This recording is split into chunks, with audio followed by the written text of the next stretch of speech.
Ya, baik. Selamat pagi untuk kita semua. Selamat pagi. Ya, suara saya terdengar dengan jelas ya. Terdengar. Perkenalkan sebelumnya, atau sebelum lanjut, saya mengundang kita sama-sama kembali untuk tunduk kepala dan berdoa. Bapa kami yang baik, kami rindu untuk tuntunan Tuhan, untuk memberikan kepada kami pengertian, dan bahwa kami untuk dapat bisa memahami dengan baik apa yang ingin rindu untuk Tuhan sampaikan kepada kami saat ini. Dalam nama Yesus kami berdoa. Amin.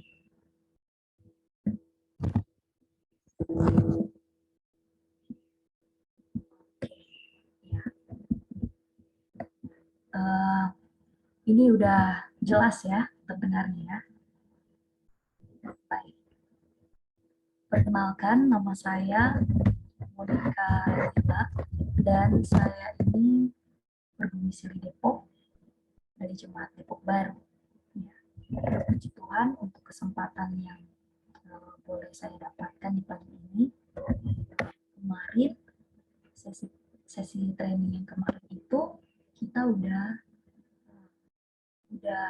tahu ya bagaimana udah mendapatkan bagaimana ketika belajar Alkitab di dalam Inverse itu ada intro yang kita baca perikop tersebut secara berulang-ulang akan menolong kita untuk bisa mengerti alur dari ceritanya. Lalu inscribe yang mana kita menulis kembali apa yang kita dari perikop tersebut kita tulis kembali, lalu ingest pelajari kata atau frasa ya atau gagasan penting. Jadi kita bisa temukan itu melalui pertanyaan-pertanyaan yang muncul, lalu kita temukan fakta-faktanya, kita kumpulkan menjadi satu.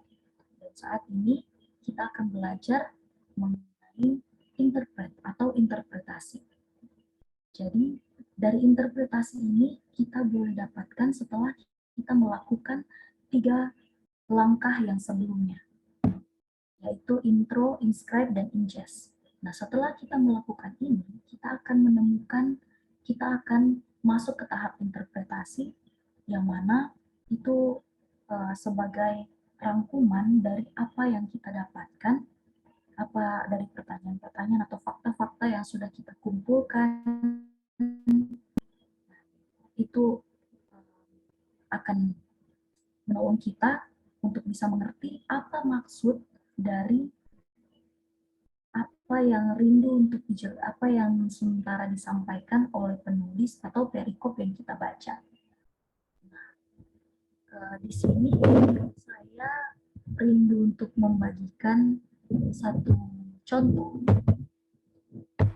Boleh kita sama-sama membuka di dalam Alkitab kita Matius 2 ayat 1 ayat 12. Itu Majus dari timur. Nah, di tahap-tahap yang sebelumnya ini kita udah baca berulang-ulang, udah menulis, bahkan udah menemukan fakta-fakta dan entah itu dari perikop sebelumnya, sesudahnya, atau dari ayat-ayat lain. Nah, jadi setelah kita menemukan ini, kita akan mendapatkan satu rangkuman kesimpulan atau pelajaran, pengertian, atau prinsip apa yang disampaikan oleh penulis dan perikop tersebut.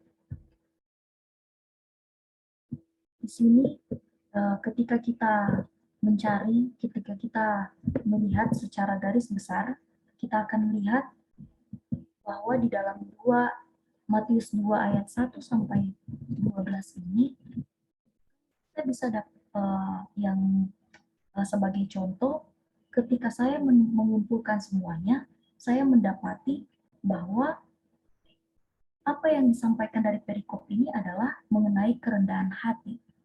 Kerendahan hati dari orang Majus yang mencari dengan tekun dan rendah hati tentang kebenaran, sehingga mereka boleh menemukan Yesus di sana. sini saya bisa dapat bahwa ternyata prinsip yang disampaikan kepada saya oleh penulis atau perikop tersebut adalah kerendahan hati dan ketekunan mencari kebenaran itu adalah buah dari iman. Nah, jadi ini menarik ya, karena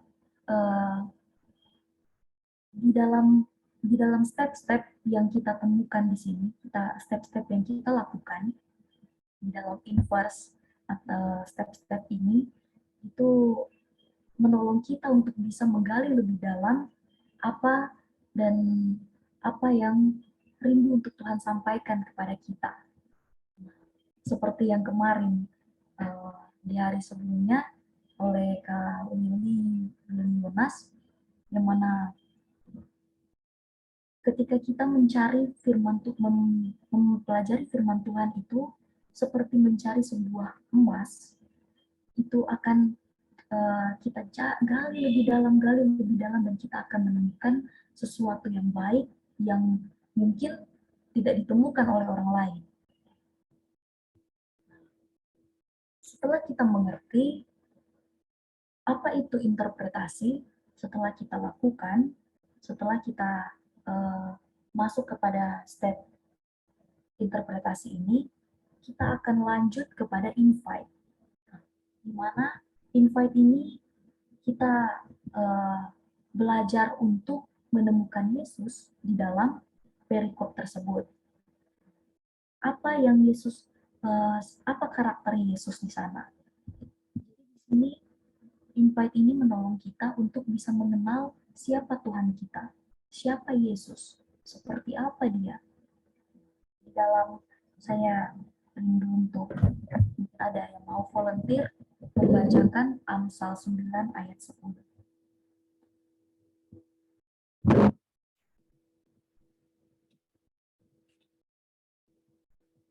Amsal 9 ayat 10. Permulaan hikmat adalah takut akan Tuhan, dan mengenal yang Maha Kudus adalah pengertian. Jadi kita perlu sekali untuk mengenal Tuhan ya. Karena mengenal yang Maha Kudus itu adalah pengertian dibilang. Jadi ini benar-benar menolong kita untuk dapat mengerti dan mengetahui apa maksud yang ingin Tuhan sampaikan kepada kita, memahami akan kehendak Tuhan, dan bisa mengenal juga siapa Tuhan kita, seperti apa Dia. Nah, dari sini kita bisa temukan Yesus. Ketika kita belajar dari perikop tersebut, kita bisa melihat Yesus itu melalui orang, karakter dari tokoh, atau melihat dari tindakan Yesus. Dan kalau memang tidak ada Yesus di dalam, tidak ada tokoh Yesus di dalam, itu kita bisa temukan ada tokoh-tokoh yang lain yang mungkin Tuhan gunakan mereka dan mencerminkan tabiat Kristus. Atau dari satu kejadian, satu peristiwa yang terjadi sehingga itu mengingatkan kita kepada Yesus. Nah, jadi banyak hal yang bisa kita temukan, dan terlebih lagi bahwa di dalam Alkitab ini kita tahu bersama di dalam Lukas 24 ayat ini. Lukas 24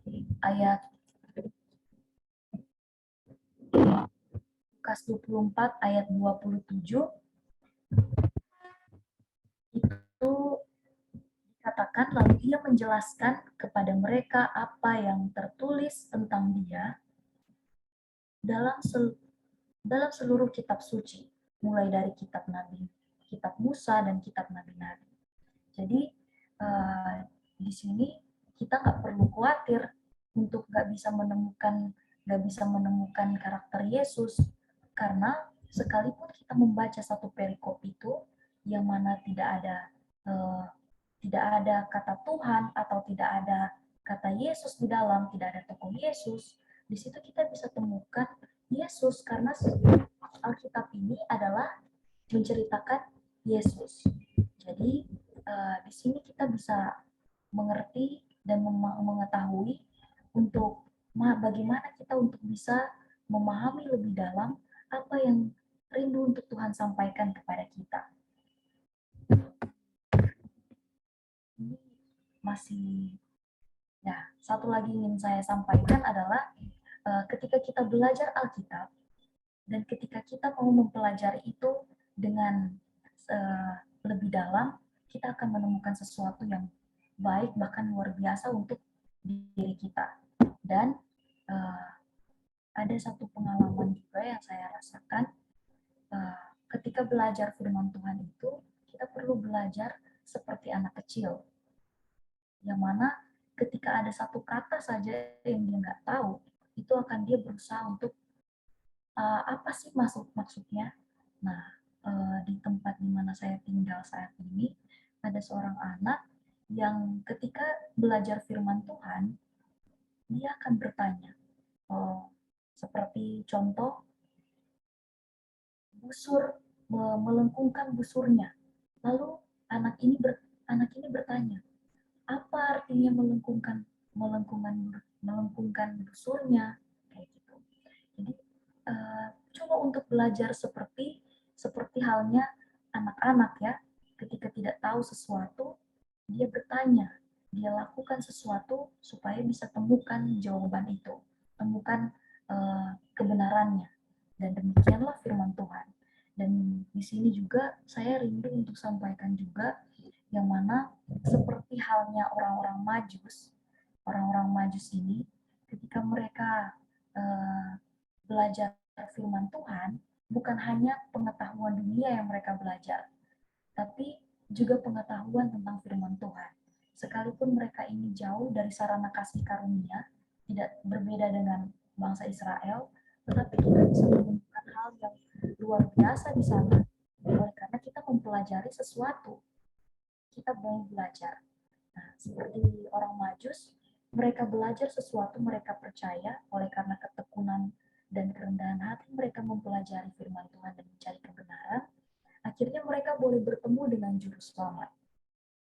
Nah, begitu juga dengan kita, ketika kita mau belajar firman Tuhan, gunakan langkah-langkah tersebut, yaitu intro, inscribe, ingest, atau interpretasi, dan juga invite. Dan di hari selanjutnya kita akan belajar lagi bagaimana tahap selanjutnya apa aja sih yang supaya kita bisa menemukan satu permata yang itu tersembunyi bagi orang-orang yang kurang untuk mencari itu. Dengan demikian, ini juga bisa memampukan kita untuk mengingat. Dan mungkin ini yang bisa saya bagikan. Jadi kiranya ini boleh menjadi berkat dan boleh menolong kita untuk tergerak belajar lebih dalam tentang firman Tuhan melalui Inverse. Terima kasih, Tuhan memberkati kita semua. Saya mengundang kita semua kembali untuk bersatu dalam doa.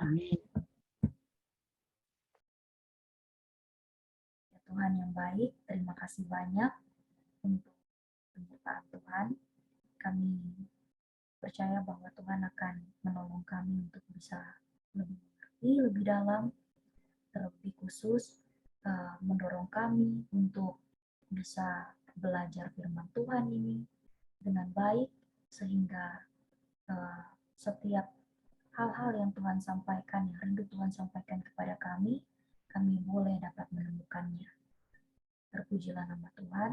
Inilah yang kami sampaikan kepadamu. Di dalam nama Yesus kami berdoa. Amin.